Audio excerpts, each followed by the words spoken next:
NFL draft is right around the corner. I'll show you which Utah State players made an impression on scouts during Pro Day. The women's senior try to go out on top, but I'll show you the crazy freshmen who try to spoil their plans. And in sports, the men's basketball team takes on an SEC powerhouse, and I'll show you what the football team did for the first time in 10 years. Bobby Wagner made a name for himself here at Romney Stadium, finishing his career in the Aggie blue and fighting white with 443 tackles and 4 interceptions.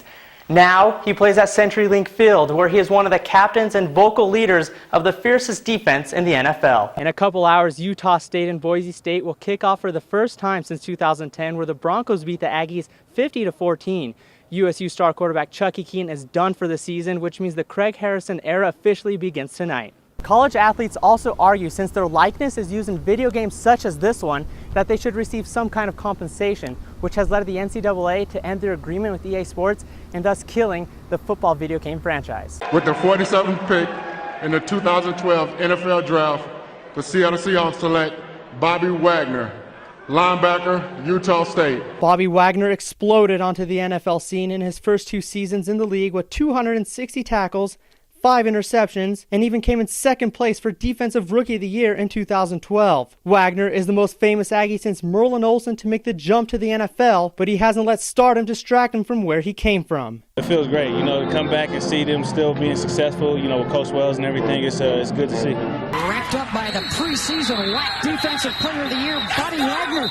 During his 4 years at USU, Wagner was the catalyst of the Aggies' defense, winning WAC Defensive Player of the Year honors in his senior season and leading USU to their first bowl game in 14 years. The team's still doing good, defense is still doing good, so I'm proud. Bobby Wagner made a name for himself here at Romney Stadium, finishing his career in the Aggie blue and fighting white with 443 tackles and 4 interceptions. Now, he plays at CenturyLink Field, where he is one of the captains and vocal leaders of the fiercest defense in the NFL. I expect a lot of tackles, a lot of interceptions, big plays. I just want to be a big key to the defense, and I feel like I'm doing a good job, but I feel like I could do more. Bobby Wagner, the rookie, was all over it, fast and physical inside linebacker. Wagner can become the 4th ever USU player to win a Super Bowl ring and bring the city of Seattle their first ever Super Bowl and their first championship since 1979. As for the game itself, it was a barn burner through the first half. Schlott is going to pickpocket Classy James, and yes, that really is her name. Schlott is a scorer, but she's also a giver, finding Elise Nelson for the and one. You want more Schlott? Well, I'll give you more Schlott. You think she's going in for the layup? Nope. Pull-up jumper in your face. Boom goes the dynamite. The Aggies, well, they're feeling good, up 11, but San Jose freshman Britta Hall wasn't going to stand for it as she single-handedly takes over the Spartan offense.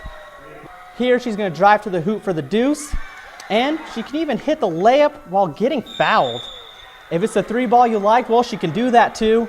And she can shoot from a different time zone. The girl's got freakish range. With 2 minutes left in the half and the game tied at 40, USU says no more to Britta Hall and takes an 11-1 run to take a 10-point lead into the break. The Aggies, well, they picked up right where they left off in the second half, and they continue to gore the Spartans. And Schlott, she's going to put up another shot and make another shot. No surprise there. And then Jasmine Porter is going to launch.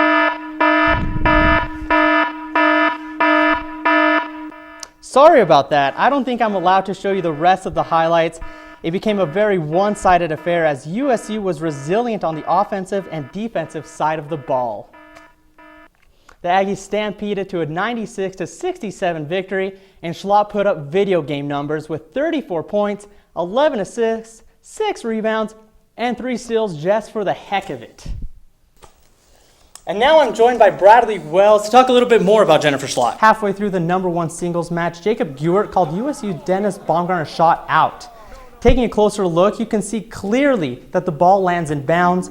With no line judge, the call stood. It was a tough loss against the 7th-ranked team in the nation, and things don't get easier for the Aggies as they host the University of New Mexico, who sit in 2nd place in the Mountain West and are led by Cameron Barstow, who averages 20 points per game and 7 rebounds. USU will look to end their 3-game slide on Tuesday against the Lobos. In the battle of the brothers, Utah State leads Utah at the break. Chucky Keaton threw a late touchdown pass to Brandon Swindle with about 30 seconds left to give the Aggies a 17-14 lead going into halftime. Let's see what Utah State can do in the second half. The Hawaii Warriors didn't get into Logan until about 4 a.m. because of the shootings that happened at Los Angeles Airport. We'll see how a 2 p.m. kickoff time will affect them against the Utah State Aggies.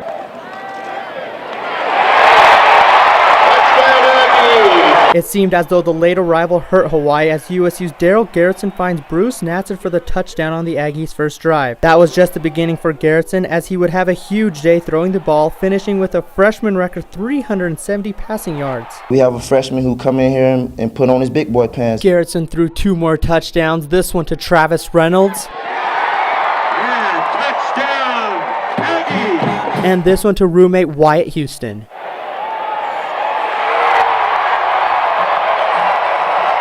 That's what we want out of him. We want him to play a little bit better each and every week, and I thought he was very, very efficient. Getting the ball to the wide receivers, and really they just made the plays, and all I was doing was facilitating.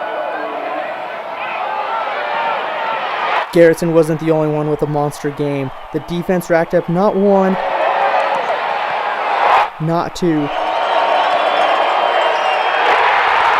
but 3 interceptions, including this one by Kyler Fackrell, who takes it to the house as USU rolls 47-10.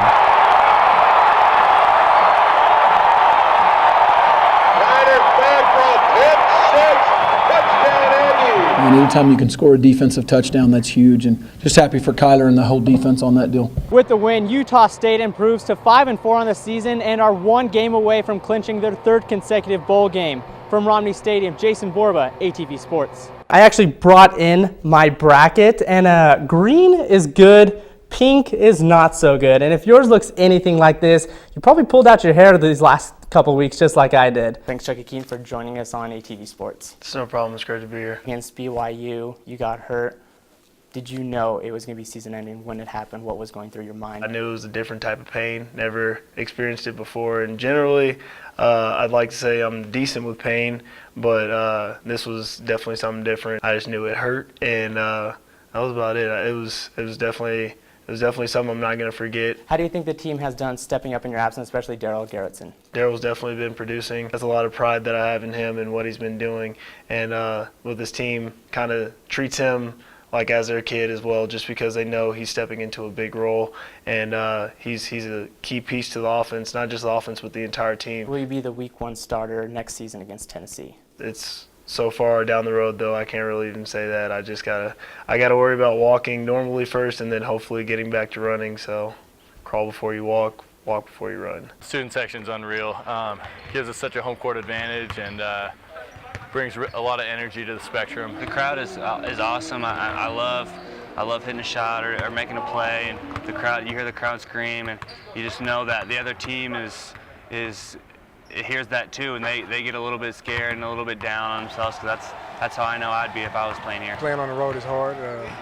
If we hitting a lot of shots, the other team, they're gonna hear the fan base and they're gonna get a little bit down, and gives us an edge over the other team. Coaches can't yell at their players. And so, like, offensive schemes get mixed up or defensive schemes get mixed up. Someone calls to, grab a guy on defense on a fast break, and it doesn't work because you can't hear anything. Utah State, hey, Aggies all the way! Go Aggies, go Aggies, hey, hey, hey! There's nothing like hitting a big 3 and the crowd's going crazy, the ground's shaking, and you get a feeling that comes over you. There's just nothing like that feeling. The student section is something else. It's kind of hard to describe when you have 40%, almost half of your stadium is students, and they're all going nuts. It means a lot to us. It amps us up before the games. Obviously, coming out to an arena filled with fans is obviously going to help us out a lot and intimidate the other team. The women's soccer team is back to their winning ways after a 5-game stretch where they lost 4 games, including 3 in a row, and tied the other. The losing streak came to an end against UNLV, and the Aggies look to make it 2 consecutive wins on Sunday when they hosted Wyoming. We pick up the action in the second half with the score tied at 0. Aggies forward Jennifer Flynn takes on the entire Wyoming defense and dribbles it all the way in for the goal in the 51st minute. Wyoming didn't have many scoring opportunities, but this shot by Sarah Paul forced Jeannie Roller into a great save. Flynn, she was all over the place in the second half and almost scored another goal with this rocket of a shot, but the Cowgirls keeper comes up with a brilliant save. USU goes on to win 1-0, and players are glad to be back on the winning track.